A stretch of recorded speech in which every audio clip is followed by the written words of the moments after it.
10% pour Zemmour, c'est mathématiquement impossible.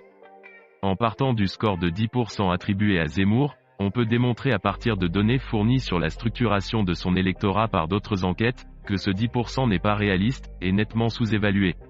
D'abord par son positionnement radical sur les questions d'immigration et sa stratégie assumée d'union des droites, Éric Zemmour a mordu sur les électorats Fillon, 1/3, Le Pen, entre 1/4 et 1/3, et bien sûr celui de Nicolas Dupont-Aignan, les 2/3, d'il y a 5 ans. Si l'on retient donc ce calcul, on arrive à environ 2 à 2,2 millions de voix fillonistes, 2 à 2,2 millions de voix Le Pen, et 1 à 1,2 million de voix Dupont-Aignan. L'effondrement de Pécresse et la marginalisation du Dupont-Aignan ne peuvent qu'accentuer ce siphonnage de leurs voix par Zemmour.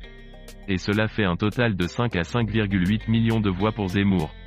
Et cela sans tenir compte de la mobilisation d'abstentionnistes que ce candidat nouveau, hors système et au franc-parler assumé peut déclencher et que l'on peut estimer modestement à 200 000 voix. Donc avec 5 à 6 millions de voix, Zemmour ne peut être à 10%, mais entre 14,4% et 16,6%, s'il y a 25% d'abstention comme en 2017. Et avec une abstention de 30%, mais l'hypothèse que son électorat est plus déterminé à aller voter, son score s'établirait entre 15,75 et 18,18% des voix. De quoi lui ouvrir la porte du second tour.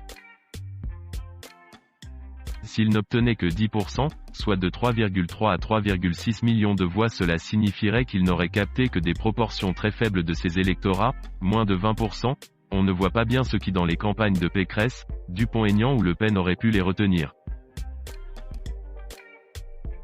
Certes, l'irruption inattendue d'Éric Zemmour a pu déconcerter les sondeurs, mais il y a des phénomènes de fond objectifs, mesurés par d'autres enquêtes, qui montrent qu'il devrait nettement dépasser les 10% le 10 avril.